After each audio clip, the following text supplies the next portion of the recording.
Hi, I'm here with Leanne Wells, the founder and CEO of FireCrab, and Jonathan Peters-Newman, a personal branding marketer. Welcome, guys, to Technical Writing Uncensored. Thank you. Thank you for having us. Oh, my Great to be pleasure. here. I reached out to you guys because I saw Leanne's posts about AI and writing on LinkedIn, and I thought that they were really interesting and thoughtful and wanted to talk more. And she said, well, actually, we should talk about Jonathan. So I'd love to hear more about that. But first, Jonathan, tell me what a personal branding marketer does. Thank you for the intro, and again, thanks for having us. I think it sounds like the basis of a very interesting conversation. So I don't want to steal too much of the limelight because I feel like Leigh is the technical writer. So I'll hand over to her. But from a quick intro perspective, I work with CEOs and founders like Leanne, and I just help them tell their story specifically on the LinkedIn platform. You know, it's a heavily underutilized platform, although it may not seem that way when you peruse the timeline of LinkedIn. But LinkedIn founders and CEOs are very busy. They don't have time to think about and craft content that builds their brand.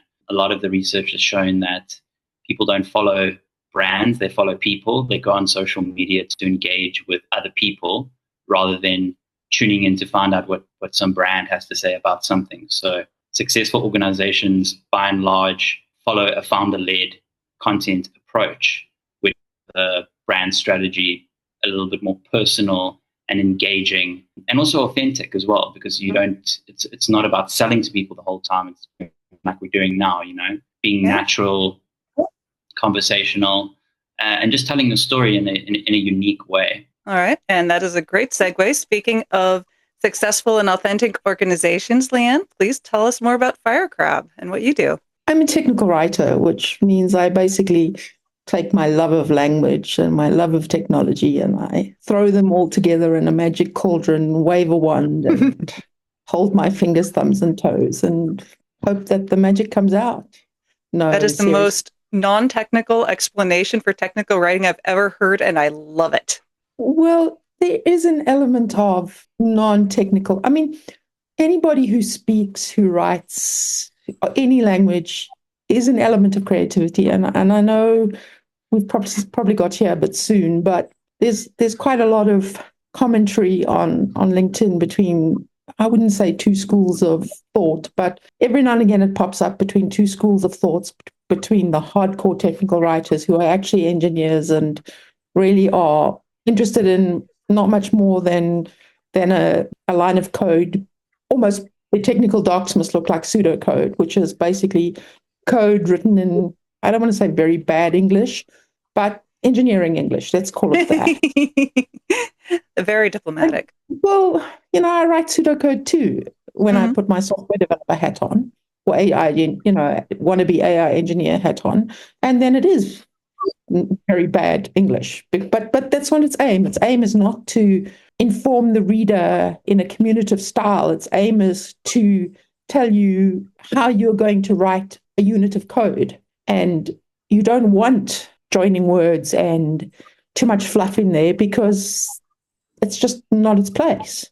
And then you get the other side who are like me, who say you need to be creative and you need to engage your audience within the technical writing context. So if I'm writing an opinion piece for a CIO, for example, a chief information officer, I obviously can't say something like, if you want to write an if-else statement, you go if-else, open curly braces, close curly braces, continue with code, because the CIO, it's not his role to understand the code. But on the other hand, if this is a very sort of hyperbolic answer, and most CIOs or all CIOs will know what an if-else statement is, but just to use a simple example, the CIO's type audience is going to want to know what an if-else statement is and what its purpose is. A developer is not even going to read that context. I'm wasting my time, his energy, and the client's money by describing an if-else statement. So you have to be very aware of your audience, your limits to which you can be creative within that audience, and basically, what does your client want to read? That makes sense.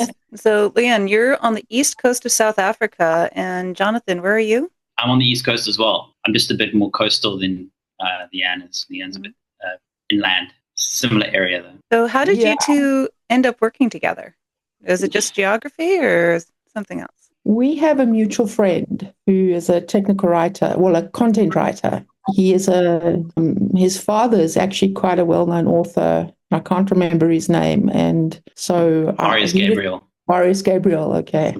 He's a very, very good author. And he did some writing for me, and he got a full-time job because I only had freelance work. And I said to him, hey, do you know of somebody who can help me with my LinkedIn marketing? And it was as simple as that. And so, how did the project with you writing about AIs and LLMs on LinkedIn get started? That's kind of very topical at the moment, and I like to wax lyrically, as it would say. I'm very opinionated. I have strong opinions about things. And Jonathan takes my strong opinions and posts beautiful words out of them. Oh, Where I'm on the technical side, so I would probably tell you using large language models can be a good thing, but can also be a bad thing. Jonathan will put it in the language that, in thought leadership language, let's put it that way. Yeah, I think it's that. It's one of those topics that, yes, it kind of has been a pretty dominant feature in a lot of the content of late, but that's largely because of the noisy narrative around it, right? I think we had a conversation back we've been working together for about, it feels like almost 3 years now. And in the beginning, it was kind of like the large language models had just started to take off. And there was, this influx of GPT and all the models. I don't need to name all of them because I think we're inundated with this type of content daily. And it's been infiltrating, I think, the technical writing space because you're in this interesting place where, and I think Leigh will go into more detail, more depth about this, but clients are in a position where they can essentially use these models to negate the process of having a human technical writer go through and do the work for them. And it puts the industry in an interesting position because it's kind of like cheap and nasty versus, a person with experience to go and do the job. And like Leigh mentioned, it's writing at the end of the day. So it needs to be thoughtful and it needs to be engaging and it needs to be written for human beings to consume, depending on, the audience and who exactly you're writing for. So this was kind of a topic we naturally gravitated towards because, yes, you can use AI models to be more efficient. And I think AI in general is something that humans can use to augment their abilities and become more productive. But I don't think that it's going to be a replacement of that human intuition or insight or contribution. I still think that it's important for us to own the narrative, that it's not going to replace the need for a technical writer. You still need someone who knows what they're doing to sometimes. Leigh will tell you horror stories about having to take an AI generated document and then go through it to fix all the mistakes that AI maybe replicated or duplicated or whatever. It's an interesting conundrum, I think, and it's one that we largely can choose to embrace or choose to fight against. You see those people on social as well, specifically on LinkedIn, that are completely against AI or are all for it.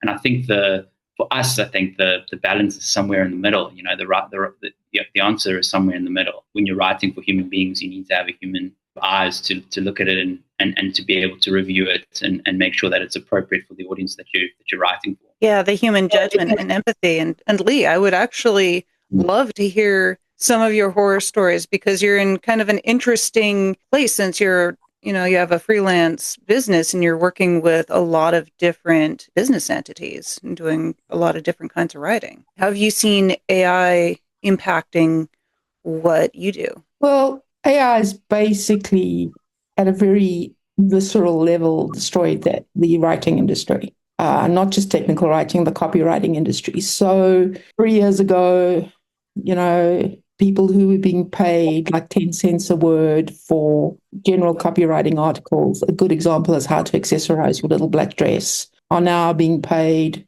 maybe $1 for 1,000 words. Oof. Because the perception is that AI can do it.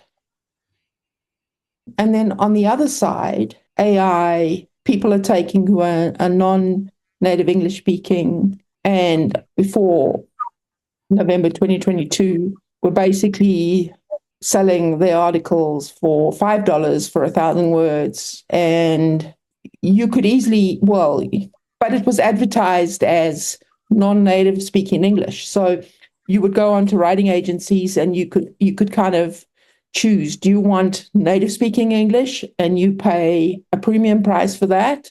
Or do you want non-native speaking English and then you pay very little money for that? But there was this distinction and people were getting what they paid for, essentially. Now what's happening is, and you'll see it more and more, because the large language models are definitely getting better and better at writing. Well, let's go back a couple of steps. They're getting better and better putting the right words in the right places. Essentially, a large language model is a mathematical algorithm, a very fantastically complex one. And the fact that they are able to generate natural language like they do is incredible. But they are nothing more than mathematical graphs and mathematical algorithms.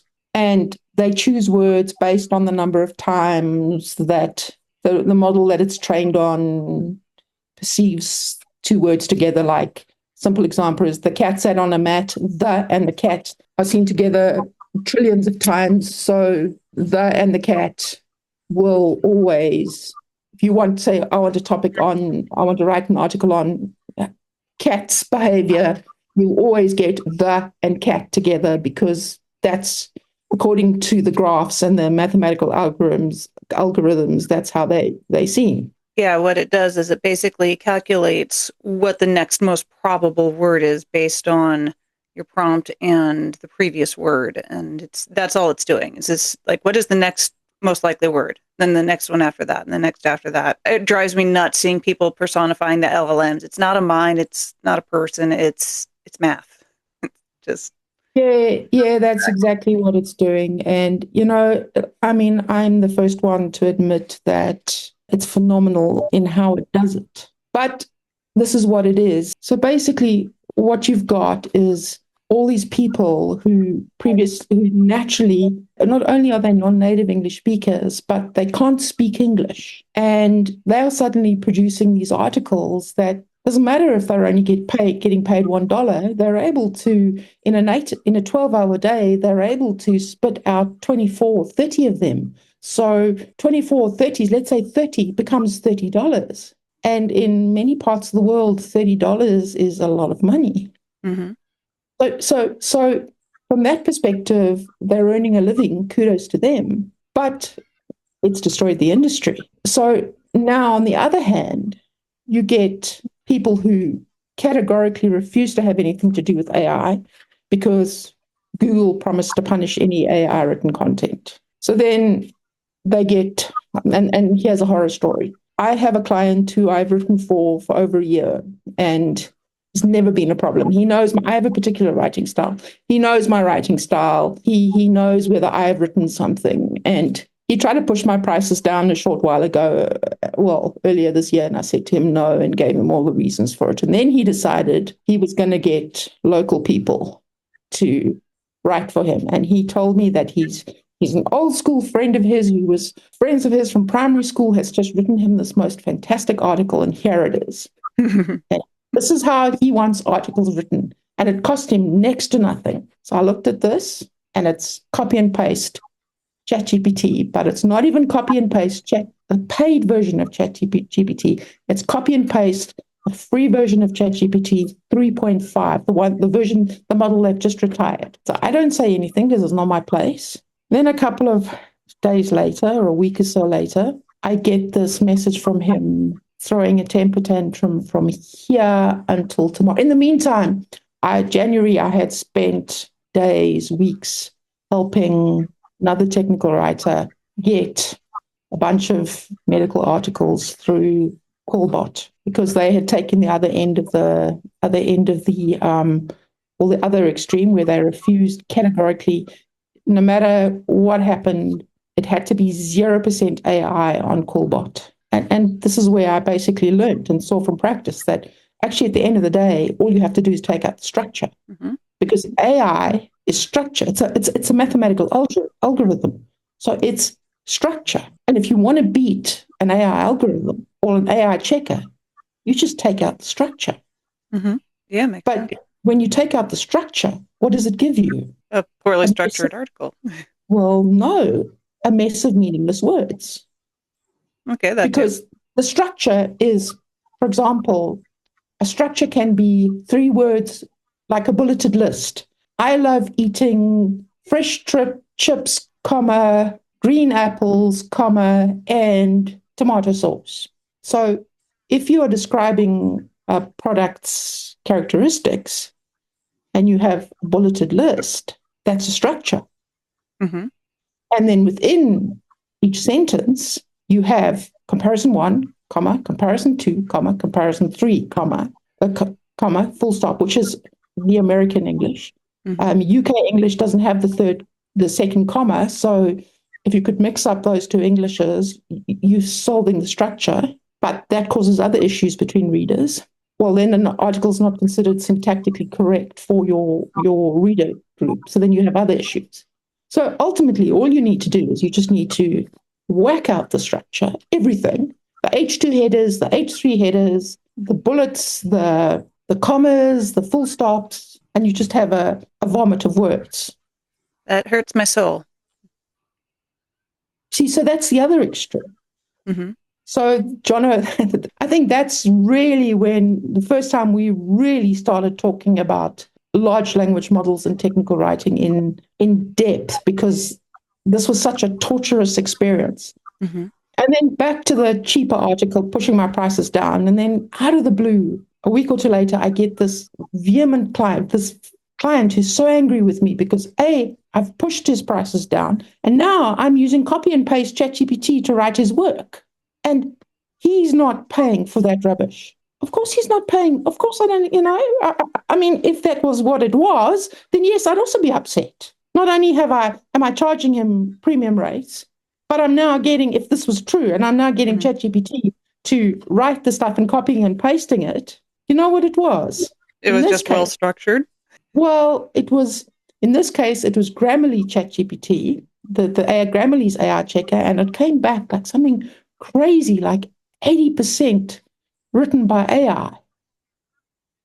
And it was an article that has a whole lot of structures. The whole article was bullet points. And because in the meantime, because of the product that I'm writing for, he has quite a strict content style guide. So his articles are very constrained by nature. So they are at a higher risk to being flagged to be written by AI. Anyway, we kind of pointed him at the Facebook, at the Instagram post that we had written. Well, I had told Jonathan about and Jonathan had written. And it took 1 or 2 more iterations of that story. And now he's fine again. But I've learned the lesson out of this was mix up the structure of your articles. Okay, that makes sense. So, and also it depends on the client. Like I have other clients that I do between 5,000, each article is not under 4,000 words. The biggest articles I've written are 8,000 words. And those articles have to be structured. You can't write without that kind of structure. He's never complained about AI. And he knows that I use it for outlines and keeping track. And he told me straight, he can see when an article is written by AI.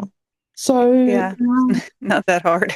Well, they're getting better, but they still need a lot of help. You know what's happening? I've been watching this now for a couple of years. As people start noticing what's called a standard AI structure, a large language model flips it up. Like at the moment, the big tell is M dashes. I hate that because some of us humans actually do use M dashes or semicolons because grammar, it's a thing. But yes, that is currently the perception. So now what's going to happen is, and I've noticed it happening now as well, is it's slowly starting to use less M dashes. You see, because what happens is this is the other challenge that people don't think of. The more purely written articles or stuff we publish on the internet, the worse our large language models are going to get. Because remember, our large language models are trained on existing data. Mm-hmm. So when they produce, like OpenAI, for example, produces a new model and it's trained on all the internet data.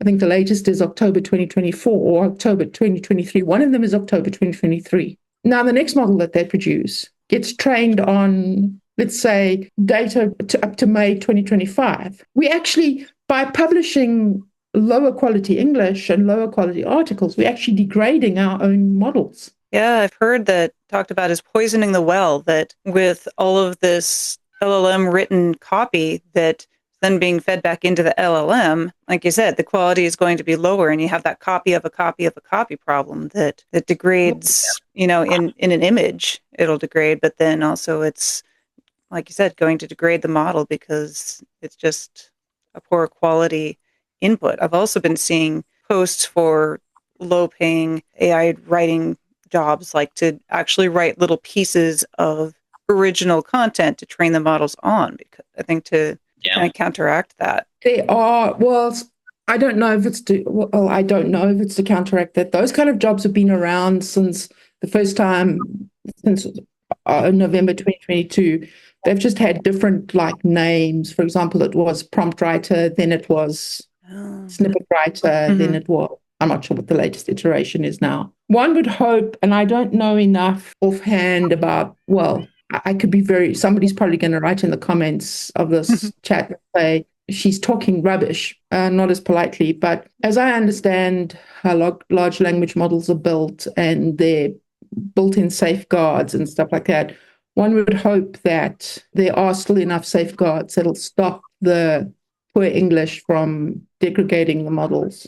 Coming back earlier to what you were saying about how the proliferation of LLMs have really decimated a lot of copywriting, I've heard that it's also done the same to the human translation industry, just completely wrecked that, because even though the AI translation is pretty bad, for a lot of people it's good enough and it's, way cheaper. And then also hearing that entry-level software engineering jobs are kind of going away in favor of LLM assistants. And so you think that technical writers and, especially the junior level technical writers are the next to hit the chopping block? Or, as lots of people seem to be worrying about, is AI coming for our job next?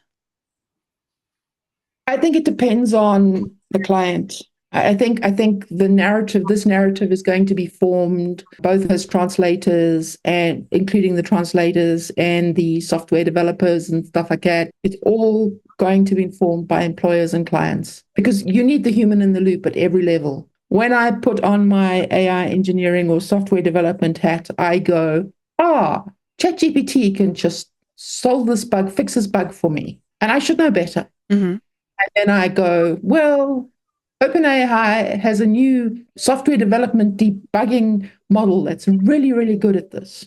And for simple bugs that I couldn't be bothered to read the logs, that works. But by the time we've gone around the same loop for the fourth time because it's not able to think outside the box, as it were, I now start thinking, I actually need to think a bit here. And then I look at the output of the logs or the summarized version of the logs, and I find the error message, and then I go, this is what's wrong. Please fix it. Mm-hmm. And I heard, there's a meme or so. There was a meme a while ago floating around. I can't remember the exact figures, but it was basically exactly that. A software developer who writes code and debugs code by themselves gets stuff done in way faster time than the lazy software. Well, I don't want to say lazy because that's, again, it's not being lazy. It's about knowing when to use it to make your job simpler and when to just not go around the same mulberry bush 4 times. So I don't see how it can go. I don't see how AI can come for our jobs next. It's again, it's the client or the employer. Do they want to pay for the human in the loop, or do they want to purely rely on AI and then get stung further down the road when they have to get the expert human in the loop to fix a really worst case scenario with software development if they've had a cyber breach of note and somebody has to come in and fix? So both of you, what advice would you give to an aspiring technical writer or aspiring marketer in this current environment? Because, I mean, we're kind of in a brave new world here. Keep going. Mm-hmm. Practicing. Yeah, I would keep it brief and just say that use the tools that you have access to, but don't let that be a replacement for thinking. Because at the end of the day, and ask questions, right? Ask the right questions. AI can't ask questions. Well, I mean, it can if you prompt it to, but use the tools that you have at your disposal, but use them to supercharge your ability. Use them to research, use them to gain insight. Use AI if you're going to use AI as an assistant, a research assistant, or whatever.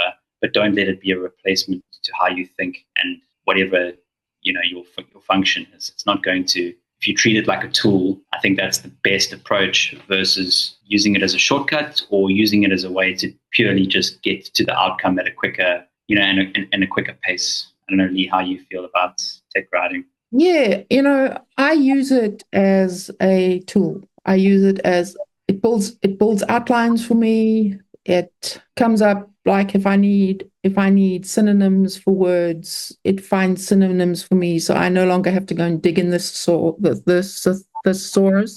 So it saves times like that. It does research is a bit of it does a lot of research. Statistics, you've just got to check it. So if you want to do like hardcore research, then use something like elicit.com. It's free and it gives you there's a free version and it gives you access to scientific research papers. It's an amazing tool. And also try and pay for a tool. Don't rely on the free versions because you're not going to get value for money for your free versions. But just keep going and keep learning, keep iterating, keep thinking. I see with a lot of the tech writers who write API docs, they are getting involved in open source projects, and that's how they're getting noticed. It's a very good way to do it, Yeah, join a community and make a real difference, I think. And I think that kind of, I guess, is the takeaway is keep moving forward and lean into your personhood and personal connections. Thank you both so much for joining me here on Technical Writing Uncensored. For everyone that's watching, if you enjoyed this content, please like and subscribe and hit the bell icon. It really helps the channel. And I will see you next time on Technical Writing Uncensored. Right, Cheers. Thanks. Cheers. Bye.